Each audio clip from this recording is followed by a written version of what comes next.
زندگی کیسے گزارنی ہے۔ میرے نبی کی زندگی کا دوسرا رخ کہ بطور انسان زندگی کیسے گزارنی ہے، مرد عورت ہے زندگی کیسے گزارنی ہے۔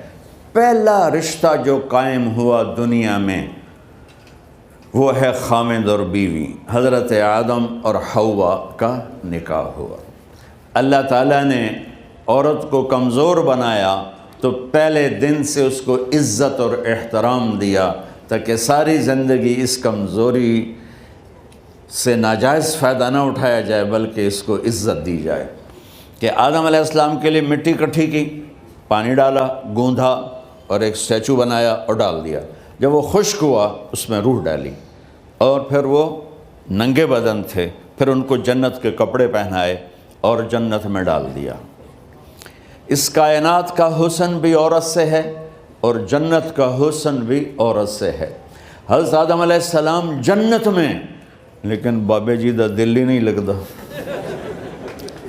کلے کلے ہی ٹورے پھر دیں۔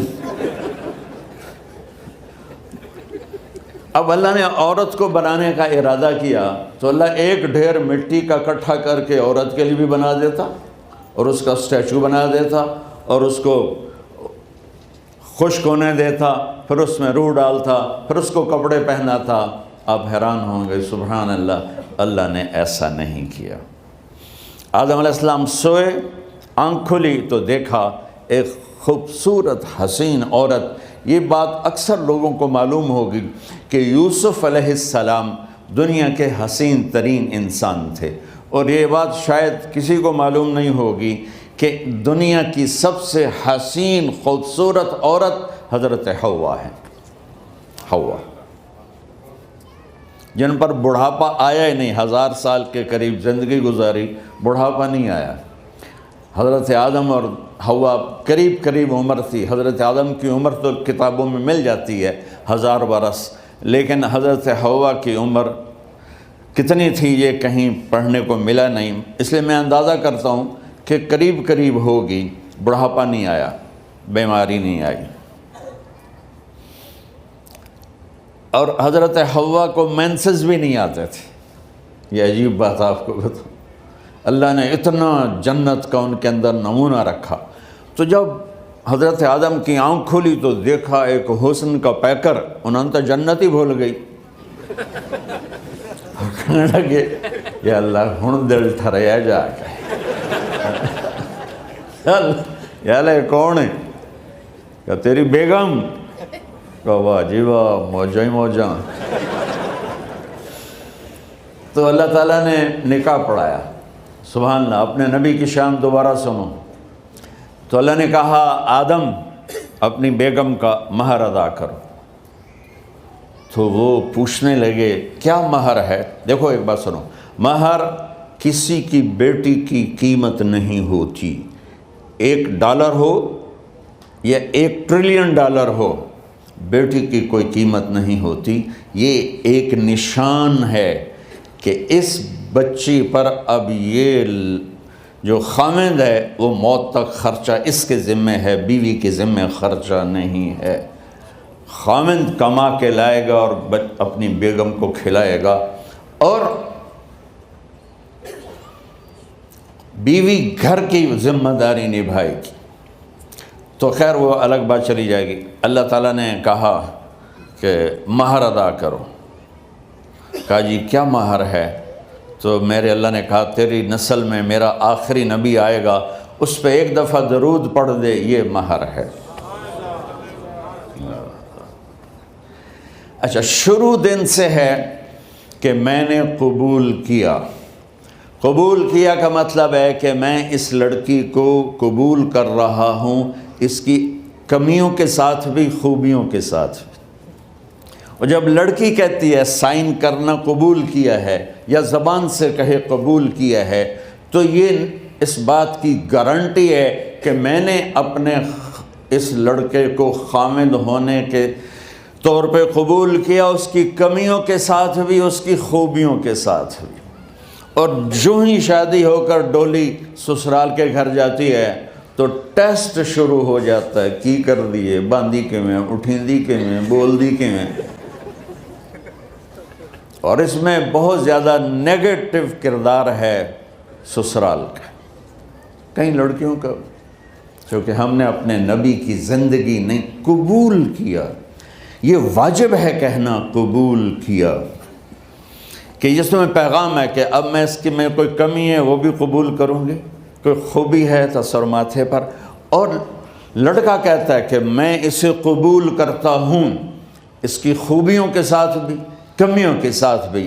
یہ بات یاد رکھنا, پرفیکشن کبھی تلاش نہ کرنا, پرفیکشن کبھی تلاش نہ کرنا. اللہ نے 100 نمبر نہیں مانگے, 51, ایک نمبر اوپر ہو گیا. گناہ تمہارے 50 ہیں اور نیکی تمہاری 51 ہے, تو اس ایک پر ہم تمہیں جنت میں ڈال دیں. اب کوئی خامند اپنی بیوی میں پرفیکشن دیکھنا چاہے, بیوی اپنے خامند میں پرفیکشن دیکھنا چاہے, ساس سسر اپنی بہو میں, ساس سسر اپنے داماد میں, بھائی اپنے بھائی میں, ماں باپ اپنی اولاد میں, اولاد اپنے ماں باپ میں, جہاں یہ نظر ہوگی تو وہاں لڑائی ہوگی. کمیوں کے ساتھ قبول کرو.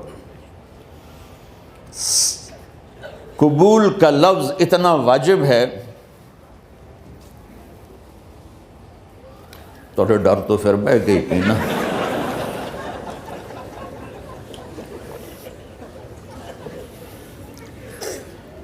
قبول کا لفظ اتنا ضروری ہے کہ اس کے بغیر نکاح ہی نہیں ہوتا.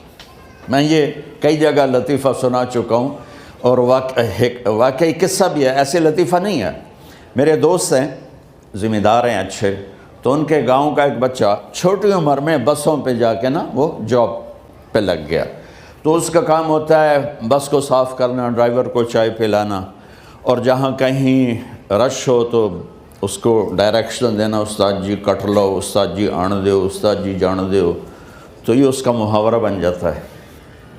اب اس کا نکاح ہوا تو مولانا صاحب نے کہا بھائی عبد الرحمن, میں فرضی نام لے رہا ہوں, نام مجھے اس کا یاد نہیں, عبد الرحمن زینب بنت اسلم نو تیرے نکاح دیتا 500 مہر تو قبول کیتا. تھوڑی دیر سوچ کے کہندا جی آن دیو. اس نے ساری زندگی آن دیو ہی سیکھا تھا. تو اس کے بھائی نے اس کو نہیں ماری, تو کہنے لگا جی جان دیو. مولانا صاحب نے کہا آن دیو جان دیو نال کم نہیں بننا, تو آگے میں قبول کیتا.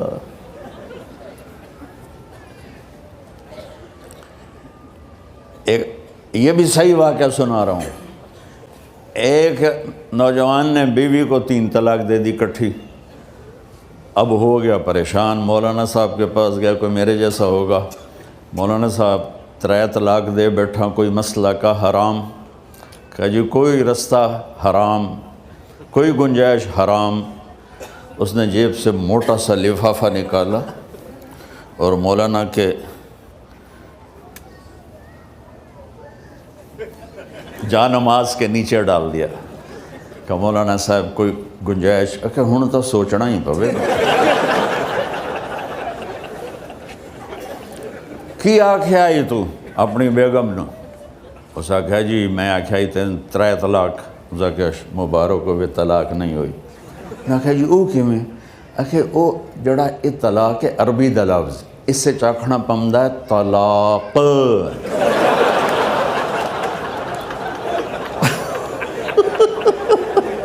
یہ آپ کو صحیح واقعہ سنا رہا ہوں.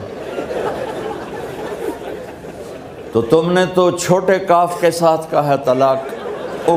او کاف تا کتے آلا ہے, موجاں کر. ایک لفافہ ہو راوے تو چاہے ساری زندگی دا حلال کر دے. لفظ قبول اتنا ضروری ہے. تو میرے نبی نے 11 شادیاں کی, اللہ کی قسم شوق کی نہیں تھی. ما تزوجت وما زوجت الا بوحی من السماء نزل به جبریل.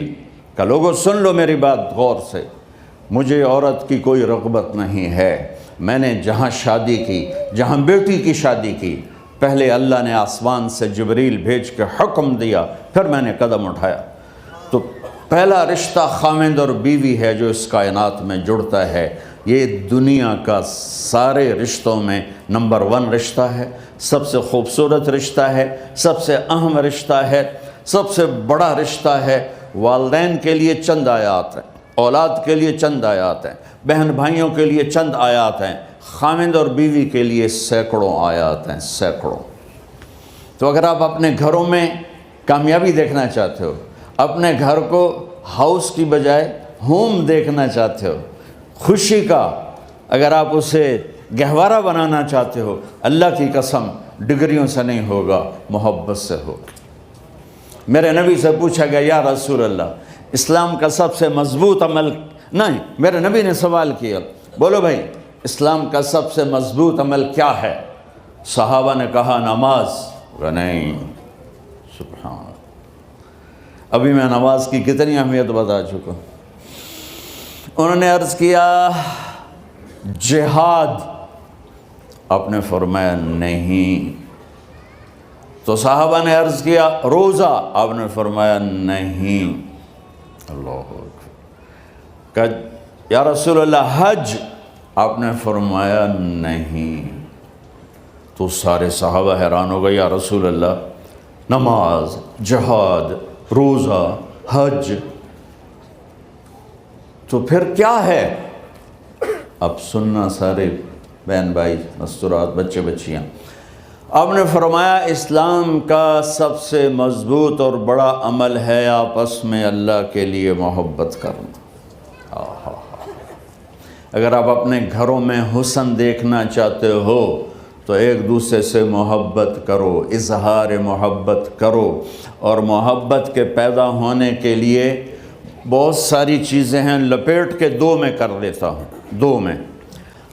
بیوی کی خوبی دیکھو، کمی نہ دیکھو، خاوند کی خوبی دیکھو، کمی نہ دیکھو، پہلی بات۔ دوسری بات، اس زبان سے زہر نہ اگلو محبت کے پھول، اس زبان سے کڑوے جملے نہ ہوں، طنز نہ ہو، ٹونٹنگ نہ ہو، بےعزت نہ کرو، انسلٹ نہ کرو، تو آپ کے دل جڑ جائیں گے۔ یاد رکھو شکلوں سے زندگی آباد نہیں ہوتی، زندگی اخلاق سے آباد ہوتی۔ تو اپنے گھر سے ٹونٹنگ نکال دو۔ نہ کہا کا مطلب ہے بارش کا زمین میں جذب ہو کر یکجان ہو جانا، 2 زندگیوں کا محبت میں جذب ہو کر یکجان ہو جانے کو نکاح کہتے ہیں۔ نہ کہا آنکھوں میں نیند کا اتر کے سلا دینا، نہ کہا خاوند اور بیوی کا ایسی محبت دینا کہ چین کی نیند آ جائے، نہ کہا اعتماد کرنا، بھروسہ کرنا، خاوند بیوی پہ بھروسہ کرے، بیوی خاوند پہ بھروسہ کرے۔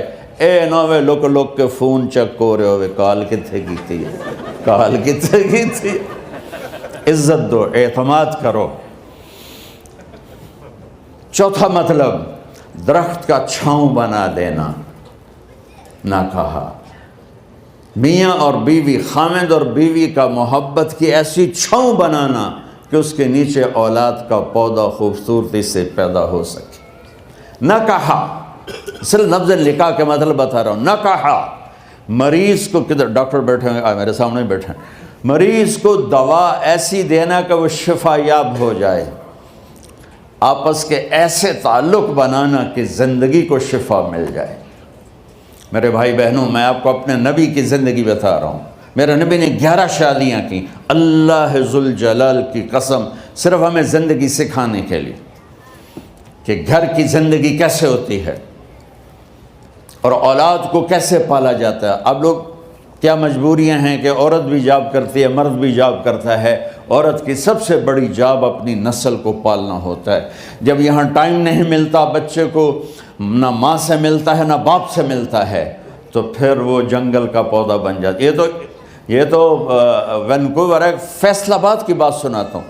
میرے بچے جس اسکول میں پڑھتے تھے ان کے پرنسپل سے میری دوستی تھی، میں ملنے گیا ایک دن، تو کہنے لگے جی عجب واقعہ ہوا ہے کہ یہاں 2 بچے پڑھتے ہیں، ان کی ماں بھی ڈاکٹر ہے اور باپ بھی ڈاکٹر ہے، تو وہ دونوں آئے ہیں میرے پاس کہ ہمارے بچوں نے 3 دن ہو گئے ہیں گھر میں کھانا نہیں کھایا، تو ہم پریشان ہیں، ہمیں بتاتے نہیں، کائنڈلی آپ پوچھ کے بتائیں کہ وہ کھانا کیوں نہیں کھا رہے۔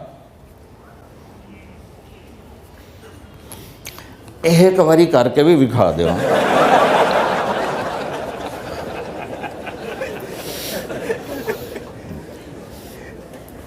ہمارا دین اتنا خشک نہیں، ہمارے مولوی صاحبان نے زیادہ خشک بنا دیا. تو انہوں نے دونوں بچوں کو بلایا. سننا، سارے فیملیز بیٹھے ہو جہاں میں فیملی کی زندگی کو فوکس کر کے نبی سے جوڑ کے بتا رہا ہوں، طارق جمیل کے تجربے نہیں بتا رہا. دونوں بچوں کو بلایا. بیٹا آپ کھانا کیوں نہیں کھا رہے؟ کہا جی ہم اپنے ممی اور بابا کے سامنے نہیں بتائیں گے. تو انہوں نے دونوں کو باہر بٹھا دیا. پھر پوچھا اب بتاؤ کیا مسئلہ ہے؟ ان کا سر ہم صبح جب ناشتہ کرتے ہیں تو ہمارے ممی ڈیڈی سو رہے ہوتے ہیں، ہماری ان سے ملاقات نہیں ہوتی. جب ہم اسکول سے واپس آتے ہیں تو ممی ڈیڈی اپنے میڈیکل کالج میں ہوتے ہیں، ہاسپٹل میں ہوتے ہیں، تو ہمیں ان کو دیکھنے کا موقع نہیں ملتا.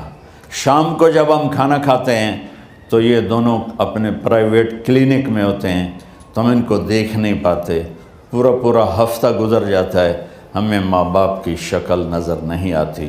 تو ہم نے اسٹرائک کی ہے کہ ایسے ماں باپ کی روٹی کیا کھانی جو اپنی شکل بھی نہ دکھا سکیں. تو اس لیے ہم نے کہا ہم نے بائیکاٹ کیا ہے، گھر میں نہیں کھانا ہے. تو ایسی لائف مت بناؤ. یہاں ایک بہت بڑا چکر شیطان دیتا ہے، بڑی گاڑی لے لو، $100 کی قسط تو ہے، اور بڑا گھر لے لو، $200 یا $100 کی قسط تو ہے. پھر میاں بھی کام کرے، بیوی بھی کام کرے، جو کہ بڑا گھر باقی رہے، تو خوشیاں تو مٹ گئیں. جو ڈبل جاب کرے گا، پھر ڈبل جاب کرتے ہیں.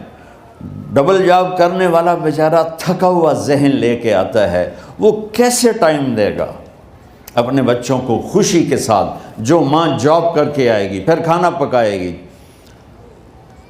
وہ جب اتنی تھک جائے گی تو اپنے بچوں کو کھلا ٹائم کیسے دے سکے گی؟ پوری کائنات کی ذمہ داری تھی میرے نبی کے سر پر، اور آپ اس کے باوجود روزانہ حسن حسین کے لیے وقت نکالتے تھے. اور انہوں کو آ کر کوئی لیکچر نہیں. دیکھو ماں باپ سے ایک بات کرتا ہوں، لیکچر تھوڑا دو، محبت زیادہ کرو. یہ نہ کرو، یہ کیوں کیا، یہ کرو، یہ کرو، یہ چھوڑ کر صرف سینے سے لگاؤ، صرف محبت دو. کمیوں سمیت بچوں کو قبول کرو، ان کی زندگی تبدیل ہو جائے گی. اتنے بڑے نبی، اتنی بڑی ذمہ داری، اور اتنا درد سینے میں کہ آپ کے سینے سے ایسے ابلنے کی آواز آتی تھی جیسے ہانڈی ابلتی ہے. اس کے باوجود آپ روزانہ کہتے ہیں این اللقا، میرے شرارتی بچے کدھر ہیں؟ تو وہ بھاگے بھاگے آتے. دیکھو میں فزیکل کر کے بتاؤں گا تاکہ آپ کو پتہ چلے زندگی کیسے گزاری. کہ میرے شرارتی بچے کدھر ہیں؟ 7 بر اعظم کی ذمہ داری ہے. وہ تھوڑی چھوٹیاں جابن تو تسی کہتے ہو بزی بڑے ہیں. میرے نبی پہ 7 بر اعظم کے انسانوں کی ذمہ داری ہے، اور آخری آنے والے انسان تک کی ذمہ داری ہے. اس سے بڑی جاب کس کی ہوگی کائنات میں؟ اور پھر آپ روزانہ آتے ہیں این اللقا، میرے شرارتی بچے کدھر ہیں؟ تو حسن حسین بھاگے بھاگے آتے. آپ ان کے لیے یوں ہو جاتے تھے، آؤ بھائی میری کمر پہ چڑھ جاؤ. اپنے نبی کی عظمت کو جانو کہ انہوں نے زندگی کیسے سکھائی. چاند کے 2 ٹکڑے کر دینا کوئی معمولی بات ہے، آسمان چیر کے چلے جانا معمولی بات ہے، ایک زندگی سکھا کے جانا سب سے بڑی بات ہے. کتنی اولادیں برباد ہو گئیں ماں باپ کی وجہ سے، کتنے گھر اجڑ گئے ساس سسر کی وجہ سے، کتنے گھر اجڑ گئے لڑکی کے بدتمیز ہونے کی وجہ سے، کتنے گھر اجڑ گئے لڑکے کے شرابی اور باہر کی گندگی کی وجہ سے. زندگی سیکھو. یہ اتنے بڑے نبی ہو کر آپ یوں ہو رہے ہیں جیسے میں نے آپ کو کر کے دکھایا. دونوں کو اوپر بٹھا لیتے اور کمرے میں چکر لگاتے تھے، پھر یوں کر کے پوچھتے تمہارا اونٹ کیسا ہے؟ پھر دونوں کو اتار دیتے اور اپنی نواسی زینب، جن کو حضرت علی کی وراثت ملی کس کی؟ علم کی، فصاحت اور بلاغت کی۔ ان کو کمر پہ بٹھا لیتے اور اکیلی زینب کو پورے گھر میں چکر لگواتے تھے۔ اور بھی دکھ ہیں زمانے میں محبت کے سوا، راحتیں اور بھی ہیں وصل کی راحت کے سوا، کیا صرف کمانا ہی کام ہے؟ ادھار کی زندگی سے بچو، خوش و خرم رہو، اس کو قسط دینی ہے، یہ قسط دینی ہے، یہ قسط دینی ہے، یہ دینی ہے، سر میں درد نہیں ہوگا تو اور کیا ہوگا؟ تو آپ اتنے بڑے عظیم ہو کر وقت نکال رہے ہیں۔ اور حضرت ابو ہریرہ فرماتے ہیں میری آنکھوں نے دیکھنا سارے کہ آپ نے کبھی حسن کبھی حسین یہاں جیسے مائیں کرتی ہیں ادھر کھڑا کیا ہوا ہے اور جھولا جھلا رہے ہیں ایسے، اور ان کے دونوں ہاتھ پکڑ کر کہہ رہے ہیں آ جاؤ اوپر آ جاؤ، اوپر آ جاؤ، آگے پہاڑی ہے، اوپر آ جاؤ، آگے پہاڑی ہے۔ تو ایسے ایسے آتے اور اوپر آؤ، وہ یہاں آ جاتے، آگے آؤ، وہ یہاں آ جاتے، آگے آؤ، وہ یہاں آ جاتے، تو پھر آپ یوں ہو جاتے، آگے آؤ، تو چڑھتے چڑھتے یہاں آ جاتے، یہاں وہ یہاں آ جاتے، تو آپ ان کے ہاتھ فکس کر کے آگے بڑھ کر ان کے ہونٹوں کا بوسہ لیتے اور کہتے یا اللہ میں ان سے پیار کرتا ہوں، تو بھی ان سے پیار فرما۔ بھائیو اللہ کی قسم، پیسے سونے چاندی سے زندگی میں خوبصورتی نہیں آتی، نبی کی غلامی سے زندگی میں خوبصورتی آتی ہے۔ اتنے بڑے نبی ہیں اور حضرت عائشہ سے کہہ رہے ہیں دوڑ لگائیں۔ یہاں کسی مولانا سے پوچھو اپنی بیوی سے کبھی کہا اس نے کہ دوڑ لگائیں؟ الٹا سوٹا لے آتے کھل ہو جائے گا۔ عائشہ دوڑ لگائیں، اور واپسی کہاں سے ہو رہی ہے؟ دوڑ کہاں لگ رہی؟ جہاد کے سفر سے واپسی ہو رہی، اور آپ نے اپنے صحابہ سے کہا سب آگے چلے جاؤ۔ جب سارے آگے چلے گئے اور کوئی نظر نہیں آ رہا تو آپ نے کہا عائشہ آؤ دوڑ لگائیں۔ تو حضرت عائشہ کہتی ہم نے دوڑ لگائی تو میں آگے نکل گئی لیکن ابھی پیچھے رہ گئے۔ کچھ سال گزرے تو پھر ہم سفر سے واپس آ رہے تھے تو آپ نے صحابہ سے فرمایا سب آگے چلے جاؤ، چلے گئے۔ آپ نے کہا عائشہ دوڑ لگائیں؟ آپ کہا جی لگائیں۔ کون دنوں میں ذرا موٹی ہو گئی تھی تو پھر اللہ کے نبی آگے نکل گئے، میں پیچھے رہ گئی۔ تو آپ نے کہا عائشہ ہذہ بتلک